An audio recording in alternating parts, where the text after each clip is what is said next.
Good morning बच्चों। तो कैसे हैं आप सब। मैं साहिल रावत, आपका इंग्लिश मेंटोर, स्वागत करता हूं आपका आज की क्लास में। तो चलते हैं बच्चों क्लास की तरफ और देख लेते हैं हम क्या कर रहे थे, कहां पे थे हम। सो बच्चों, we were reading this chapter the interview. आज की क्लास में बच्चों हम इस चैप्टर का एक बार फिर से रिवीजन कर लेंगे, ठीक है, और नेक्स्ट क्लास में हम इसका क्वेश्चन आंसर देखेंगे। बच्चों आज की क्लास में इज दिस चैप्टर, ठीक है बच्चों, that chapter was the interview, ठीक है। It was written by Christopher Silvester, इसके ऑथर है। तो हमने जाना था बच्चों, जो क्रिस्टोफर सिल्वेस्टर थे वो एक हिस्ट्री के स्टूडेंट थे, हिस्ट्री के छात्र थे। कहां पे? पीटर हाउस कैम्ब्रिज में, ठीक है। पीटर हाउस कैम्ब्रिज यूनिवर्सिटी में वो हिस्ट्री के छात्र थे, ठीक है। फिर बाद में बच्चों उन्होंने अपने आगे जाके लाइफ में रिपोर्टर का काम किया था। कहां पे? कौन सी फर्म में? प्राइवेट आई नाम की एक कंपनी में। कितने साल तक? 10 साल तक। And has written features for Vanity Fair. Following is an excerpt taken from his introduction to the Penguin book of interviews, ठीक है बच्चों। हमने डिस्कस किया था ये पेंगुइन बुक ऑफ इंटरव्यूज के बारे में। ये एक ऐसी बुक है जिसमें करीब बहुत टाइम पहले से हमने यहाँ पे आई गेस डेट भी डिस्कस करी थी कि इतने टाइम से अभी तक इसमें जितने भी इंटरव्यूज होते आ रहे हैं वो सारे इसमें पब्लिश होते हैं। तो उन्हीं इंटरव्यूज में से एक इंटरव्यू उठा के क्रिस्टोफर सिल्वेस्टर ने आपके इस बुक में रखा है, आपके सामने पेश किया है। क्लियर है बच्चों?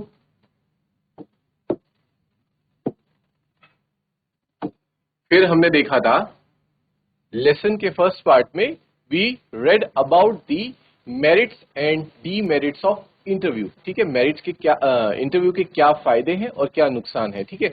अब फायदे और नुकसान के ऊपर भिन्न भिन्न प्रकार के लोगों की भिन्न भिन्न राय देखी हमने, ओपिनियंस देखे कि कोई लोग इसको बहुत अच्छा मानते हैं और कोई लोग इसको गलत मानते हैं, ठीक है। तो जान लेते हैं कि लोगों की क्या क्या डिफरेंट डिफरेंट इसके बारे में ओपिनियंस थे, ठीक है। According to the first line, since its invention a little over 130 years ago, ठीक है। तो इसी से हमें पता चल रहा है फर्स्ट लाइन से कि इंटरव्यू वगैरह का इन्वेंशन कब हुआ रहा होगा, ठीक है बच्चों। ये करीबन 130 साल पहले इसका इन्वेंशन हुआ, उसके बाद से इंटरव्यूज कंडक्ट हो रहे हैं। उससे पहले बच्चों इंटरव्यूज वगैरह कंडक्ट नहीं होते थे। उसके कारण आप जान सकते हैं क्योंकि उससे पहले कैमरा और ये सारी टेक्नोलॉजी और मास मीडिया कम्युनिकेशन ये सारी चीजें उतना नहीं थी, ठीक है। और अगर ये मास मीडिया और कम्युनिकेशन नहीं था तो फिर इंटरव्यू लेने का कोई मतलब नहीं रह जाता, ठीक है बच्चों। तो जब से मास मीडिया और कम्युनिकेशन थोड़ा डेवलप हुआ तभी से इंटरव्यूज भी शुरू हुए और ये बन गया एक common place of journalism. Common place यानी कि बच्चों ऐसी जगह जहां पे की सारी चीजें आके मिलती हैं, ठीक है। जैसे जर्नलिज्म है, जर्नलिज्म के डिफरेंट डिफरेंट ब्रांचेस हैं, बट जो इंटरव्यू है बच्चों, इंटरव्यू ऐसा ब्रांच है या ऐसा एक वो है फील्ड है जो कि सभी काइंड ऑफ जर्नलिज्म को एक दूसरे से मिलाता है, ठीक। क्योंकि interviews are so common today, almost everybody is who is literate will have read an interview at some point in their life. मतलब इंटरव्यूज इतने कॉमन है, ठीक है, इतने आम हो चुके हैं कि कोई भी पढ़े लिखे इंसान ने इंटरव्यूज अपनी लाइफ में कभी ना कभी पढ़े ही होंगे, ठीक है। ये हमारा ऑथर हमें बताता है। Several thousand celebrities have been interviewed, ठीक है, और बहुत सारे लोगों ने इंटरव्यू पढ़े होंगे और थाउजेंड्स ऑफ सेलिब्रिटीज ने इंटरव्यू दिए होंगे, ठीक है। तो यहां से हमें एक टर्म देखने को मिलता है सेलिब्रिटीज। सेलिब्रिटीज बच्चों आपने सुना होगा न्यूज में, मीडिया में, सोशल मीडिया में, सेलिब्रिटीज, सिलेब्स, ठीक है। तो सेलिब्रिटीज कौन होते हैं बताइए बच्चों, who are celebrities? Tell me students, who are celebrities? I hope आप सभी को पता होगा सेलिब्रिटीज कौन होते हैं बच्चों। जितने भी फेमस पर्सनैलिटीज हैं, ठीक है। अब वो फेमस किसी भी फील्ड में हो सकते हैं, वो फेमस क्रिकेट के फील्ड में हो सकते हैं, ठीक है, मे बी इंटेलेक्चुअल फील्ड में हो सकते हैं, ठीक है, कोई फिजिक्स के फील्ड में, कोई केमिस्ट्री के फील्ड में, कोई मैथ्स, कोई आर्ट, ठीक है। डिफरेंट डिफरेंट फील्ड्स में फेमस हो सकते हैं। कोई फेमस हो सकता है बच्चों स्पोर्ट्स में, कोई फेमस हो सकता है आपका एंटरटेनमेंट इंडस्ट्री, जैसे कि हम जैसे बॉलीवुड और हॉलीवुड के नाम से जानते हैं। तो इसमें जितने भी बच्चों ये फेमस लोग हैं उनको हम क्या कह देते हैं? सेलिब्रिटीज कह देते हैं, ठीक है। इवन हमारे सेलिब्रिटीज में जो फेमस राइटर्स वगैरह है ना, जिन्होंने मशहूर किताबें लिखी हैं, वो भी सेलिब्रिटीज में ही आ जाते हैं। ठीक है, तो इंटरव्यूज किनका कंडक्ट होता है? हमेशा सेलिब्रिटीज का ही कंडक्ट होता है ना। आम इंसान का आम इंसान का इंटरव्यू तो कंडक्ट नहीं होता है। ठीक, या फिर कोई आम इंसान जिसने की कुछ बड़ी अचीवमेंट की हो, उसका इंटरव्यू हो सकता है, और इंटरव्यू होने के बाद तो वैसे भी सेलिब्रिटी बन ही जाता है, क्योंकि वो फेमस हो जाता है, लोग उसे जानने लगते हैं, then he eventually becomes a celebrity. Clear है बच्चों यहां तक? ठीक है। So it's hardly surprising that opinions of the interview of its functions, methods and merits vary considerably. तो देखो बच्चों, इसमें कोई हैरानी की बात नहीं होगी कि इंटरव्यू के बारे में लोगों की राय जो हो वो अलग अलग हो। ठीक है, क्योंकि इतने सारे लोग हैं, जितने सारे लोग उतनी सारी ओपिनियन। अब हर इंसान का ओपिनियन सामने वाले इंसान से तो मैच नहीं करेगा। ठीक है, मान लीजिए आपको कोई चीज अच्छी लगती है, फॉर एग्जाम्पल आपको मैंगो खाना अच्छा लगता है, लेकिन इसका मतलब ये नहीं कि हर इंसान को मैंगो खाना अच्छा लगेगा। किसी को मैंगो बहुत अच्छा लगेगा, किसी को मैंगो थोड़ा अच्छा लगेगा, किसी को मैंगो एप्पल से अच्छा लगेगा लेकिन बनाना से कम अच्छा लगेगा। ठीक है, तो डिफरेंट डिफरेंट ओपिनियंस हो सकती हैं, क्योंकि इतने सारे लोग हैं तो ओपिनियंस भी डिफरेंट होंगे। ठीक है, तो यही कहना चाह रहा है कि इंटरव्यू इतने सारे लोग पढ़ते हैं, इंटरव्यू इतने सारे सेलिब्रिटीज इंटरव्यू देते हैं, तो ऐसा नहीं है कि सबकी राय या सबकी सोच इंटरव्यू को लेके सेम ही होगी। ठीक है, सबकी राय और सोच अलग अलग हो सकती है, और होती है बल्कि। Some might make quite extravagant claims for it as being highest form or source of truth। ठीक है, अब देखो होता है ना, कुछ लोग, आपने देखा होगा कोई चीज है, ठीक है, फॉर एग्जाम्पल मैं फिर से मैंगो का एग्जाम्पल लेके समझाता हूं मैं। ठीक है, मैंगो है। अब कुछ लोग होंगे जो मैंगो को इतना ज्यादा पसंद करते हैं कि मतलब एक्सट्रीम लेवल पे, कि मैंगो, आम तो फलों का राजा है। ठीक है, इस प्रकार से वो बातें करते हैं और बोलते हैं कि आम के सामने तो कोई कोई फल कुछ नहीं है, मतलब उसको खा के तो ऐसा आनंद मिलता है कि दुनिया में किसी चीज को खा के ऐसा आनंद नहीं मिल सकता। ठीक है, इस तरीके की बातें करते हैं कुछ लोग। और कुछ लोग ये हो गए एक्सट्रीम एंड वाले, एक्सट्रीम एंड्स की बात कर रहा हूं मैं। एक बहुत ज्यादा तारीफ करते हैं और दूसरे एक्सट्रीम एंड वाले बहुत ज्यादा बुराई करेंगे, बोलेंगे सबसे घटिया फ्रूट है आम। ठीक है, और उसे खाने से हेल्थ को कोई बेनिफिट नहीं है, बल्कि शुगर लेवल बढ़ता है इंसान का। ठीक है, कोलेस्ट्रॉल, डायबिटीज वाले लोगों को नहीं खाना चाहिए, कोई भी हमें विटामिन, प्रोटीन्स वगैरह कुछ नहीं मिलता है इससे। ठीक है, इस तरह की बातें करेंगे। तो ये होते हैं बच्चों एक्सट्रीम एंड वाले। ठीक है, जिसकी की यहाँ बात की गई है क्वाइट एक्सट्रावेगेंट क्लेम्स, जो कर देते हैं कुछ ऐसे लोग होते हैं। ठीक है, एक्स्ट्रावेगेंट क्लेम्स माने कि बहुत बड़ा चढ़ाकर, बहुत बड़ा चढ़ाकर या तो तारीफ ही कर देंगे या फिर बड़ा चढ़ाकर इतनी बुराई कर देंगे। ठीक है, तो इनको बोलते हैं एक्सट्रीमेंट्स। और बीच में होते हैं कॉमन लोग, मतलब जिनकी राय कुछ बहुत ज्यादा ना बहुत बुरी होती है ना बहुत अच्छी होती है, मतलब उनके लिए आम नॉर्मल नॉर्मल है, ना ज्यादा अच्छा है ना ज्यादा बुरा है। ठीक है, उसी प्रकार से इंटरव्यू को लेकर भी कुछ लोगों की राय ऐसी है कि भाई वो ऐसा क्लेम कर देते हैं कि ये तो हाईएस्ट फॉर्म है। किस चीज की हाईएस्ट फॉर्म है? ट्रुथ की, सच्चाई को जानने की हाईएस्ट फॉर्म इंटरव्यूज ही है। ठीक है, इंटरव्यू से हम मतलब जो बिल्कुल सत्य है उसको जान सकते हैं। ठीक है, ऐसे ऐसे क्लेम्स करते हैं, क्लेम्स मतलब दावे करते हैं लोग। ठीक है, दावा करना। और इसको बताते हैं कि ये आर्ट की भी हाईएस्ट फॉर्म है। आर्ट यानी कि बच्चों कला।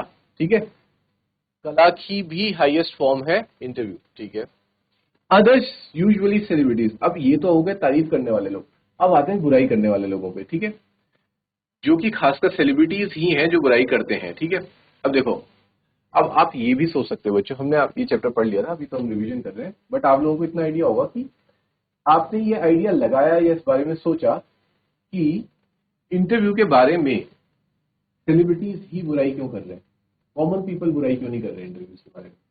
ठीक है, और कॉमन पीपल इंटरव्यू के बारे में तारीफ कर रहे हैं और सेलिब्रिटीज बुराई कर रहे हैं। इसका जवाब आप मुझे दीजिए बच्चों सोच के। हाँ, तो बच्चों जान लेते हैं कि सेलिब्रिटीज इसके बारे में नेगेटिव ओपिनियन इसलिए रखते हैं क्योंकि देखो इंटरव्यूज लिया किसका जा रहा है, सेलिब्रिटीज का इंटरव्यू लिया जा रहा है। तो जब इंटरव्यू लिया जाएगा और उनसे सवाल पूछे जाएंगे जो कि उनको अनकंफर्ट फील करवाएं। ठीक है, तो इसमें बच्चों प्रॉब्लम किनको होगी? जो सवाल पूछ रहा है या जिसको जवाब देना है उस अनकंफर्ट क्वेश्चन का। ठीक है, या फिर ऐसे क्वेश्चन का जो कि उसकी पर्सनल लाइफ को क्या करता है, डिस्टर्ब करता है। ठीक है, पर्सनल लाइफ में घुसने की कोशिश करता है। उसको प्रॉब्लम होगी डेफिनेटली, ठीक है। और जो तो देख रहा है, जैसे हम लोग हैं, हम इंटरव्यू सुन रहे हैं या फिर पढ़ रहे हैं, तो हमें तो मजा आता है ना, ठीक है। और ये ह्यूमन नेचर भी है कि उसे दूसरों की जिंदगी में झांकने का ज्यादा शौक रहता है कि उनकी जिंदगी में क्या चल रहा है। अपने पे चाहे ध्यान नहीं देंगे, ठीक है, कि क्या है क्या नहीं है, लेकिन दूसरों का जानना है कि वहां क्या चल रहा है, उसकी पर्सनल लाइफ में क्या चल रहा है, ये हमें शौक रहता है। तो ठीक है, तो इस वजह से आप समझ पा रहे हैं कि क्यों इंटरव्यूज से प्रॉब्लम सेलिब्रिटीज को होती है, ना कि कॉमन पीपल को। ठीक है बच्चों, तो आगे बढ़ते हैं। यहां तक हमने देख लिया था। अब आते हैं उनके ओपिनियंस के बारे में, ठीक है। तो सबसे पहले हमने देखा था कि बच्चों कुछ कल्चर्स ऐसे हैं दुनिया में जो क्या कहते हैं, वो ये कहते हैं कि अगर किसी व्यक्ति का फोटोग्राफिक पोर्ट्रे अगर बना लिया जाता है, ठीक है। पोर्ट्रे आपने देखा है बच्चों, पोर्ट्रे बनाया जाता है जिसको आप दीवार वगैरह पे लगाते हैं, पोर्ट्रे फोटो, या फिर वो फोटोग्राफ भी हो सकता है, मे बी आपका स्केच भी हो सकता है, कुछ भी हो सकता है, ठीक है। अब पोर्ट्रे मोड में लोग पिक्चर्स वगैरह भी क्लिक करवाते हैं, ठीक है। तो वो चीज, तो कुछ कल्चर्स का ये मानना है कि अगर आपका फोटोग्राफिक पोर्ट्रे बनाया जाता है तो उस फोटोग्राफ में, वो फोटोग्राफ क्या कर लेता है, वो इंसान की पर्सन सोल को स्टील कर लेता है। स्टीलिंग का मतलब होता है बच्चों चुरा लेना। स्टील का मतलब क्या होता है, चोरी कर लेना, चोरी, ठीक है। आप ये सब वर्ड्स को साथ के साथ लिख दिया कीजिए, एक वर्ड मीनिंग वाली आप अलग से पतली सी नोटबुक बना लीजिए, जिसमें जब मैं आपको चैप्टर एक्सप्लेन करता हूं तो आप साइड बाय साइड वो वर्ड्स नोट डाउन करें। ये आपकी वोकेबलरी को हेल्प करेगी बच्चों, ठीक है।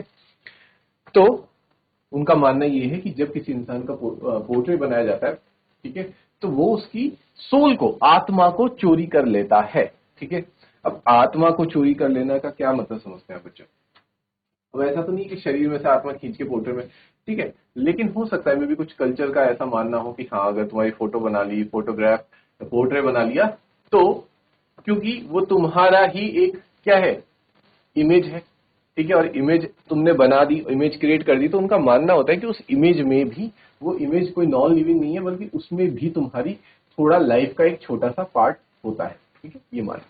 फिर आते थे हम वीएस नायपॉल पे। वीएस नायपॉल क्या कहते हैं कि जब कभी भी इंटरव्यू होता है तो इंटरव्यू सामने वाले को क्या कर देता है, जख्मी, वुंडेड, जख्मी करके छोड़ देता है, और हम उस इंटरव्यू में अपना कोई ना कोई पार्ट लूज कर देते हैं, अपना कोई हिस्सा खो बैठते हैं।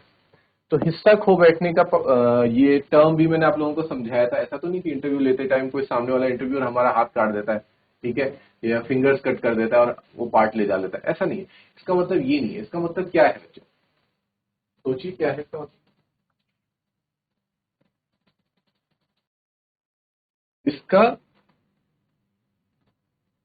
जो मीनिंग है बच्चों वो ये है कि वीएस नायपॉल एक्चुअली ये कहना चाह रहे हैं कि हम अपना पार्ट कैसे लूज कर देते हैं। देखो, जो हमारी बच्चों मेमोरीज है, ठीक है, या फिर हमारे से जुड़ी कुछ भी चीज, कोई भी बातें हैं, ठीक, ऐसी बातें जो कि सबको नहीं पता, मे भी कुछ बातें ऐसी होती है इंसान के बारे में, कुछ इन्फॉर्मेशन या फिर कुछ information related to that person are public, ठीक है, जिसको हम पब्लिक रखते हैं। जैसे हमारा फॉर एग्जांपल हमारा नेम तो पब्लिक है, ठीक है, लोगों को पता ही होता है कि इनका नाम ये है, डेट ऑफ बर्थ ये है, और चलो फादर्स नेम ये है, ये भी पता होता है।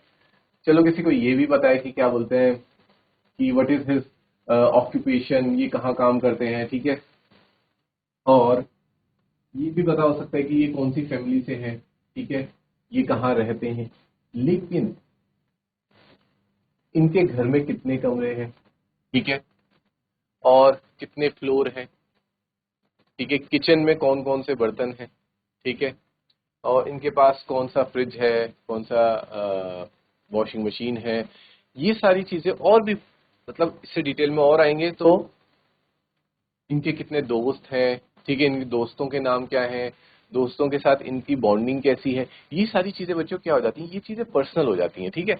ये आप कभी पब्लिक नहीं करते हैं, इन इंफॉर्मेशन को आप लोगों को नहीं बताते, बट ड्यूरिंग एन इंटरव्यू जो सामने बैठा इंटरव्यूअर होता है वो क्या करता है कि देखो बच्चों, आज की डेट में हर कोई, जैसे कि मैंने पहले डिस्कस किया था, ह्यूमन नेचर है कि उसे दूसरों की लाइफ में इंटरफेयर करने का बहुत शौक होता है, ठीक है। तो हम सबको जानने का, पब्लिक को जानने का शौक होता है, उनकी जिंदगी में क्या चल रहा है, ठीक है। हम कंपेयर करना चाहते हैं कि हम ऐसे रहते हैं, वो सेलिब्रिटीज कैसे रहते होंगे, ठीक है। तो हमारे बहुत सारे क्वेश्चंस होते हैं। और हमें इंटरव्यू देखने में भी उसी इंटरव्यू को देखने में मजा आता है जहां से हमें जवाब मिल पाते हैं, क्योंकि जो इन्फॉर्मेशन ऑलरेडी क्या बोलते हैं इन्वायरमेंट में है, ठीक है, जो मार्केट में ऑलरेडी इन्फॉर्मेशन है, या फिर आप सोशल मीडिया ले लीजिए, गूगल ले लीजिए, उसमें जो इन्फॉर्मेशन है किसी पर्सन के बारे में, किसी सेलिब्रिटी के बारे में, वो जानने का हमें शौक नहीं, क्योंकि वो तो हमें ऑलरेडी पता है, हम वो चीजें जानना चाहते हैं उस इंसान के बारे में, उस सेलिब्रिटी के बारे में, जो कि बहुत पर्सनल है, ठीक है। और ये चीज कौन समझ लेते हैं, ये न्यूज एजेंसी, जर्नलिस्ट और जो इंटरव्यूअर्स होते हैं, ये जानते हैं, और इनको पता है कि हम इंटरव्यू अगर नॉर्मल क्वेश्चन पूछेंगे, ठीक है, तो वो इंटरव्यू बोरिंग हो जाएगा, शायद लोग उसे ना पढ़े ना देखें, ठीक है। तो वो अपने इंटरव्यू को इंटरेस्टिंग बनाने के लिए, ठीक है, क्या करते हैं, ऐसे ऐसे क्वेश्चंस पुट अप करते हैं जो कि सामने वाले को अनकंफर्ट करते हैं, ठीक है, अनकंफर्ट करते हैं। और मे भी क्या पता हो जाता है, कभी कभी कुछ ऐसी इंफॉर्मेशन भी निकल आती है सामने वाले पे जो कि वो शायद ना बताना चाह रहा हो, जो उसका प्राइवेट मैटर हो, लेकिन वो प्राइवेट मैटर भी सामने आ जाता है। और आपका प्राइवेट मैटर या प्राइवेट इंफॉर्मेशन, पर्सनल इंफॉर्मेशन दुनिया के सामने आना एक तरह से क्या हो गया, वो आप ही का एक पार्ट तो हो गया जिसको आप खो बैठे, क्योंकि वो पहले आपकी मेमोरीज थी, आपका पर्सनल स्पेस था, ठीक है, और अब वो स्पेस किसने, किसी और ने, बाहर के लोगों ने ऑक्यूपाई कर लिया है। तो that's why V S Naipaul says that we lose a part of ourself, मतलब हम अपने एक पार्ट लूज कर बैठते हैं, ठीक है। उसके बाद लुइस कैरोल क्या कहते हैं, जिन्होंने एलिस इन वंडरलैंड लिखी थी, कि वो इंटरव्यू को बताते हैं एज अ हॉरर, ठीक है। फिर उसके बाद आगे बढ़ते हैं, रूडयार्ड किपलिंग क्या कहते हैं, फिर आते हैं रूडयार्ड किपलिंग। रूडयार्ड किपलिंग कहते हैं कि वो इस इंटरव्यू को एकदम से कंडम करते हैं, ठीक है। उनकी वाइफ बताती है कि उन्होंने एक बार इंटरव्यूअर्स को क्या कहते हुए सुना था कि तुम इमोरल हरकत कर रहे हो, ठीक है, मतलब जो गलत हरकत है इंटरव्यू लेना, ये क्राइम है और इसके लिए तुम्हें पनिशमेंट मिलनी चाहिए, इस तरह की कुछ बातें हुई थी, ठीक है। अभी मैंने आपको बताया था बच्चों ये सारे पॉइंट्स। फिर जोसेफ स्टालिन क्या कहते हैं और क्या क्या उन्होंने कहा, और उसके बावजूद भी उन्होंने दूसरों का इंटरव्यू लिया होता है, ठीक है। तो ये कैसी बात हो गई थी, ये थोड़ी डुअल बात हो गई थी कि एक पॉइंट पे वो कह रहे हैं कि इंटरव्यू बेकार है, और दूसरी पॉइंट पे वो किसी और राइटर या ऑथर का इंटरव्यू ले रहे हैं, ठीक है। तो ये सारी चीजें हमने बच्चों डिस्कस कर ली थी, we are just revising those things. अब आ जाते हैं बच्चों पार्ट 2 में। पार्ट 2 में एक्चुअली हमारा इंटरव्यू शुरू होता है फिर, ठीक है। इसके बीच में अम्बर्तो इको, जो कि एक प्रोफेसर है, स्कॉलर है और पार्ट टाइम नोवेलिस्ट भी है, और उनका इंटरव्यू लेने कौन आए हैं, मुकुंद पद्मनाभन उनका इंटरव्यू लेने आए रहते हैं, ठीक। इसको अब हम आगे देखते हैं। तो बच्चों हमने देखा, सबसे पहले तो हम ये जानते हैं कि मुकुंद पद्मनाभन कौन है, अम्बर्तो इको कौन है, ठीक है। मुकुंद पद्मनाभन क्या है, एक इंटरव्यूअर है, कहाँ से आए हैं, द हिंदू से आए रहते हैं, ठीक है। और मुकुंद पद्मनाभन क्या है, university of Bologna in Italy में वो पढ़ाते हैं, ठीक है। क्या पढ़ाते हैं, सिम्योटिक्स, स्टडी ऑफ साइंस, ठीक है। और लिटरेरी इंटरप्रिटेशन करते हैं, मेडिवल एस्थेटिक्स पढ़ते हैं, ठीक है। टर्न टू राइटिंग और फिक्शन अब उन्होंने लिखना शुरू किया, यानी कि नोवेल्स अब लिखना उन्होंने धीरे धीरे शुरू किया है, ठीक है। और वो literary fiction, academic text, children's books, newspaper articles तो लिखते ही रहते हैं, ठीक है। और उनकी अभी अभी एक फेमस किताब हुई, वो सेलिब्रिटी बने किससे, वो आज तक फेमस अपने, जबकि काफी महान स्कॉलर हैं, वो काफी बहुत बड़े प्रोफेसर हैं, बट उस वजह से वो फेमस नहीं हुए। वो फेमस हुए हैं अपनी इस किताब की वजह से, द नेम ऑफ द रोज, जिसके की 10 मिलियन कॉपीज यानी कि 1 करोड़ कॉपीज बिकी है, ठीक है बच्चों।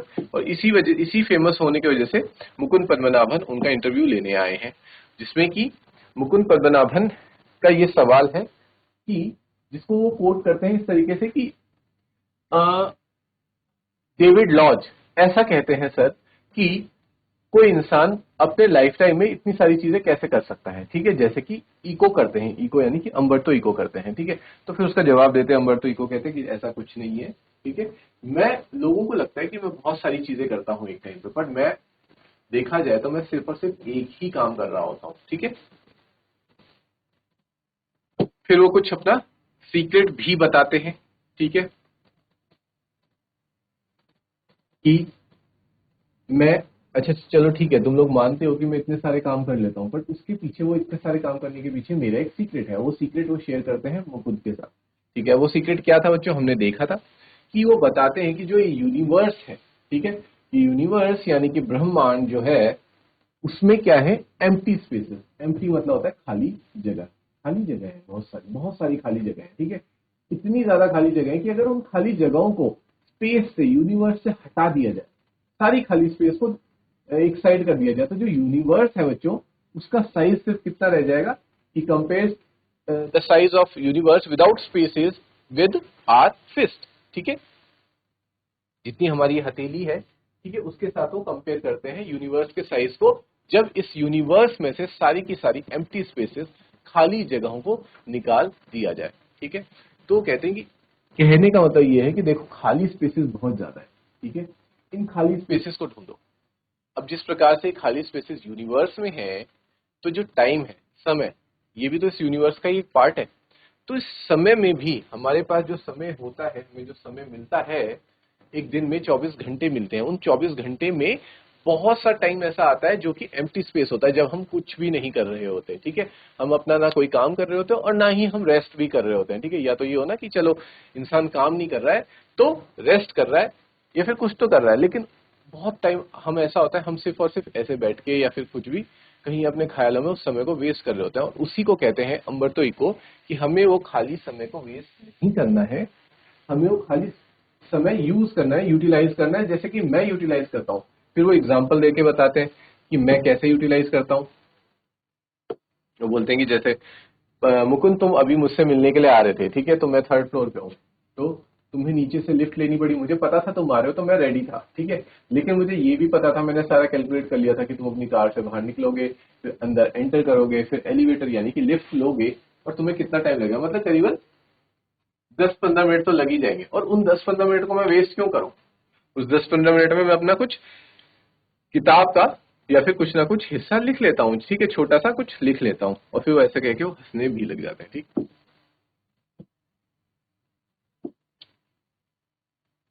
ठीक है। फिर मुकुंद कहते हैं कि सर ऐसा आप कह रहे हैं कि ऐसा करना आसान है, ये एम्प्टी स्पेसेस को यूज करना आसान है, हर कोई ऐसा नहीं कर सकता, ठीक है। आप तो कर लेते हैं क्योंकि मे बी आपकी प्रैक्टिस होगी, आप अपने टाइम से ये जो फॉर्मूला है इसको यूज कर रहे हैं, लेकिन बाकी इंसानों के लिए ये बहुत डिफिकल्ट है, लोगों को पता ही नहीं चलता कि वो एम्प्टी स्पेस कब निकल गया। क्लियर है?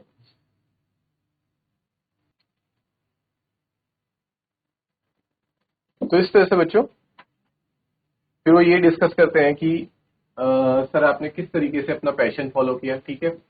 आप तो एक प्रोफेसर थे, लेकिन आप कैसे नोवेल वाली फील्ड में आ गए? फिर वो कहते हैं कि नहीं ऐसा नहीं है, मेरा शुरू से ही था कि मैं हमेशा से ही स्टोरीज नरेट करने में बहुत अच्छा था। इवन जब मैं अपना थीसिस वाला काम कर रहा था, जब वो अपना पीएचडी कंप्लीट कर रहे होते हैं, ठीक है, तो मेरे प्रोफेसर को मेरी यही बात पसंद आई थी कि जो मैं अपना थीसिस कर रहा हूँ, डिजर्टेशन दे रहा हूँ, वो क्या कर रहा हूँ, वो एक स्टोरी के रूप में नरेट कर रहा हूँ, ठीक है। तो ये क्वालिटी मेरे अंदर पहले से भी थी। जबकि मेरा एक फ्रेंड था रोलैंड बार्थिस, जो कि ये चीज नहीं कर पाया, वो अपनी पूरी लाइफ सिर्फ ऐसे ही लिखते रह गया, जो उसका सपना था नोवेल लिखने का, वो नहीं हो पाया, ठीक है। तो उस बात का उसको हमेशा दुख रहा, लेकिन मैंने तो अपने फ्री टाइम में मोस्टली संडेज में ही ये लिखना शुरू किया और इतनी फेमस नोवेल लिख भी दी, ठीक है बच्चों। बट फिर लास्ट में वो एक दुख जताते हैं कि मुझे इस बात का दुख है कि लोग मुझे जान रहे हैं मेरी नोवेल की वजह से, ना कि जो मैंने इतना सारा काम किया है अपना जो दूसरा मेरा स्कॉलर वाला वर्क है, प्रोफेसर वाला जो यूनिवर्सिटी वाला वर्क है, उसकी वजह से मुझे लोग उतना नहीं जान रहे, ठीक है। और फिर वो पूछते हैं कि नेम ऑफ द रोज की सक्सेस का राज क्या हो सकता है, तो कहते हैं ऐसा कुछ नहीं है, ये कोई किताब कोई बहुत अलग नहीं थी मेरे से इस टॉपिक के ऊपर। और लोगों ने भी किताबें लिखी है, लेकिन इस किताब में कुछ ऐसा वो था नहीं स्पेशल। अगर ये किताब 10 साल पहले लिखी जाती है, 10 साल बाद लिखी जाती, तो ये उतनी फेमस नहीं होती, लेकिन ये अभी फेमस हो गई और ये एक मिस्ट्री है, ठीक है बच्चों। तो ये सारी कुछ बातें होती हैं मुकुंद पद्मनाभन और हमारे अम्बर्टो इको के बीच में, ठीक है बच्चों। तो ये हमने डिस्कस कर लिया, आज चैप्टर रिवाइज कर लिया। नेक्स्ट क्लास में we will discuss its question answer. Till then आप रिवाइज कीजिए। हैव अ गुड डे बच्चों, थैंक यू।